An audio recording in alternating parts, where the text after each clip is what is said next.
Yo, what's up guys? Welcome back again. It's been about a whole week now since GxK the new player has finally been released in theaters, and if you still have not seen it yet, well, this video will not be for you because I am officially about to spoil everything that I love about this movie. The first thing you need to know right away about Godzilla and Kong the new Empire is the fact that this movie takes place exactly 3 years after the events of GxK. In the Monsterverse timeline, GxK took place in 2024. 3 years later in GxK, it now takes place in 2027. I really loved how this movie first started off with Kong running away from a bunch of wart dogs on the Hollow Earth, and Kong can actually eat these wart dogs because he got a hold of one of them, ripped him in half to intimidate the other wart dogs, and just basically ate it. Titanus Doug makes a little quick cameo trying to take Kong's food. Doug wins the little food fight because Kong has other things to worry about anyways. And pretty much how the story goes is that Godzilla's new territory is still above the surface, while Kong's brand new territory is in the Hollow Earth now, and as long as those two don't ever cross paths ever again, they'll have no reason to ever fight. Kong's too busy trying to find more of his kind in the Hollow Earth, and he eventually does by going to this new place called the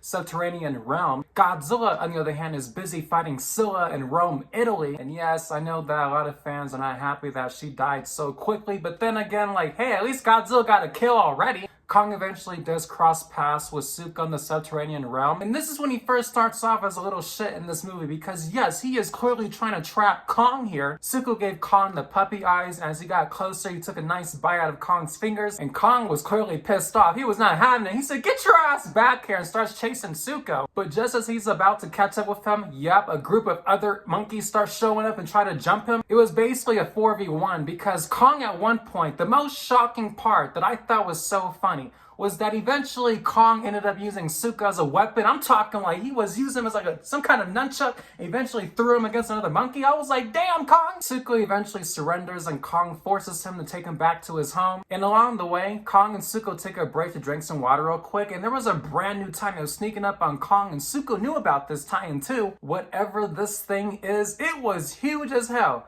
And Kong was fighting it, and I give Kong a huge dab for this because, man, I'm so glad Kong did not need to be saved. He handled that shit on his own and killed it. Now, the worst part for Kong in this moment is that as he's eating, he takes a nice bite out of this wart dog and just loses a tooth from it. So now that Kong's in pain here, he basically just runs through a portal that takes him back to Miami, Florida, and that's when the Dr. Dolittle of the Monsterverse shows up to save the day from no other than Trapper, which is played by Dan Stevens. Trapper is the GOAT here and is also good friends of Dr. Eileen Andrews, and pretty much replaces Kong's tooth by using the same material that they use for the Heat vehicles. So that makes Kong's brand new shiny metal tooth hell of a lot more stronger than it was before. Now, as for Gia's special character arc in this film, Gia now attends at a monarch school, and she starts having these weird dreams and visions about future events that are about to unfold. And she describes these visions to Dr. Eileen Andrews and basically tells her like, yeah, whatever's happening to me, I feel weird and I feel like this is like a call for help. So Dr. Eileen Andrews asks for Bernie's help because, you know, he's the only guy out there that's pretty good at these conspiracy theories, and whatever it is that Gia's experiencing is pretty much on point, and it's definitely coming from the Hollow Earth. Bernie eventually tags along with Dr. Eileen Andrews, Trapper, and Gia, and they visit the Hollow Earth. And in the long run, you just come to find out that since Gia is pretty much the last of her kind in the Iwi tribe, like, yeah, she just has something special going on for her because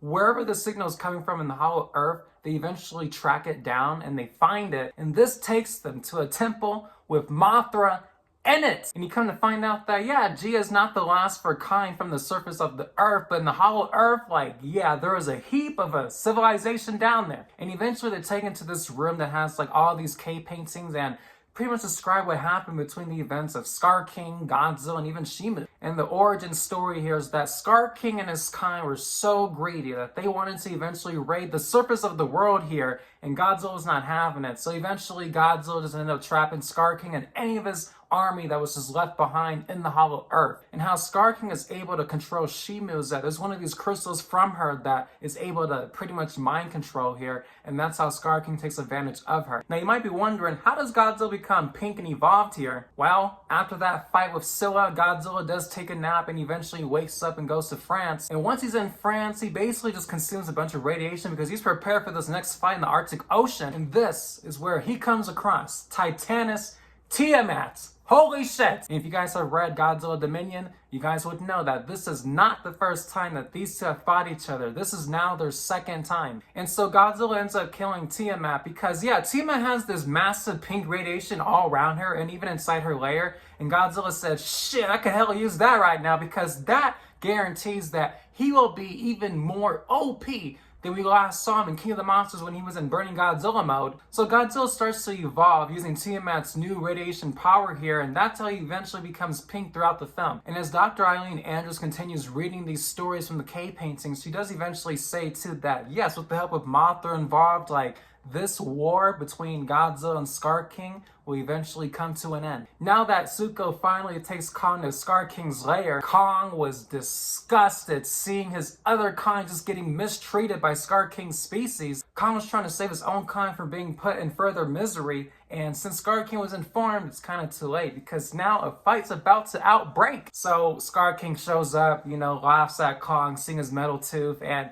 basically, yeah, they end up fighting. Scar King ended up losing, and so of course he did the most villainous thing possible. He was like, oh god, I'm about to lose. All right, Shimu, come on out. I need your help in this fool right now. And when Shimu shows up, oh boy, things start to escalate because Shimu uses her Frostbite Blast against Kong, and with the help of the battle axe, eventually, he endures quite enough, but doesn't last long because eventually he does end up getting frostbite on his right hand. Suko realizes that Kong is actually coming off as a good Kong and helps him escape from Scar King's lair. Kong is getting worn out and kind of defeated here and basically tracks Gia because he can sense Gia in the hollow earth, so he does find her through Mothra's temple. One of Scar King's henchmen ended up following Suko and Kong to a point where they found another hollow earth entry point to regain access to the surface world. So Mothra basically respawns in full butterfly mode. Like, she is not in larvae form compared to King of the Monsters. Like, she shows up ready to go already in this film. And Trapper becomes the GOAT once again because once he finds out that Kong has frostbite on his right hand,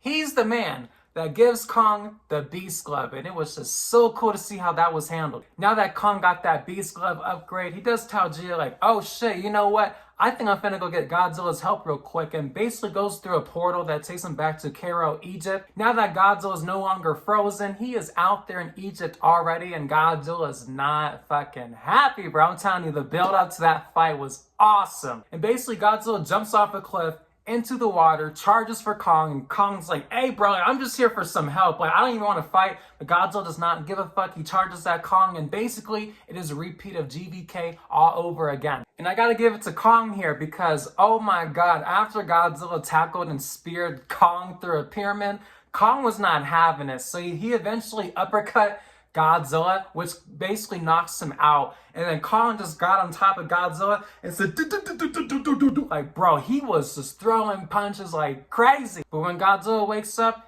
he uses his atomic breath against Kong, and Kong tries his best to hide in the sand, but Godzilla's not having it still. And basically, he tried to do the same move that he did in GxK, where he, stomped on his chest. But this time, Godzilla's about to blast his face off with his atomic breath. But just in time, Mothra shows up, and oh my fucking god, she came to save the day and basically convinced Godzilla, like, hey, I'm back. There's no need to fight Kong anymore. We are here to work as a team now. And this honestly felt like the most heartwarming moment in my life in the Monsters. You just had to see Godzilla's reaction to Mothra, bro. Like, Godzilla, like, you can see, like, all that anger that he had, and, like, he just let it go just the minute that he saw Mothra. So these three kind of end up warring together, and now guess what? They're ready to end up fighting against Scar King Shimu and the rest of his army. So the trio end up going back to the Hollow Earth just in time to stop Scar King and Shimu from trying to break free to the surface world. Now, the fight in the Hollow Earth was so fucking insane. I'm talking, like, the gravity in there, it was going up, and then eventually coming back down. So, like, imagine that as they're fighting each other. Like, oh my god, this is so cool to see. So, like, you have Godzilla going up against Shimu. Scar King and Kong are fighting, and Mothra here is just busy weaponing up the rest of Scar King's henchmen. The gravity eventually pulls everything back down and makes Godzilla, Kong, Scar King, and Shimu fall through this hollow earth portal, which takes them back to Brazil. Now, at this point, it's just a massive 2v2 because now they are just fighting for Scar King's crystal here because that is what will set Shimu free of slavery. And it's all thanks to Suko here because, yeah, during Scar King and Kong's fight, Scar King was able to actually steal Kong's battle axe, but Suko got it back and uses Kong's battle axe to break that crystal. And Shima comes back going like, what the hell is going on here? Because she's been enslaved for so long. So of course she's gonna be confused on like, the time and age of the world itself. Godzilla and Kong end up tag teaming against Scar King, and how Scar King ends up dying here is that Godzilla demands Shimu to end up freezing Scar King, and she does. And Kong has Scar King up by his one hand, and he's like, yeah, motherfucker, and basically just like jumps up and just slam dunks Scar King's frozen body into millions of pieces and just like smashes him. And he's just like, yeah! Everybody has a happy ass ending here because Godzilla just goes back to Rome, Italy to sleep in that Colosseum. Mothra's alive, she does not die, doesn't sacrifice herself, and now she officially lives in the Hollow Earth. And then Kong, Suko, and Shima return back to Scar King's lair, or what was once Scar King's lair, and basically tells the other apes like, hey, you guys are free, and then they all just celebrate. And that's pretty much it. That's just how the movie goes. If anything, like, yeah, I truly did wish that Godzilla did have more to do, especially in his more evolved pink form. But the great news about all of this stuff is that Adam Wingard did say that for the next sequel to GxK, it will be more Godzilla focused, and kind of like the same way that it was in GxK, but just more focused on Godzilla. After seeing this film for a second time, it's still a solid 10 out of 10 for me. For those that are suckers for seeing monsters on screen, like, I'm telling you, this movie will still be for you. Other than that, guys, it was really great talking about Godzilla X Kong: The New Empire. Thank you guys so much for watching this video. Subscribe if you love Godzilla, Kong, and Mothra, and I'll see you guys the next time. Peace.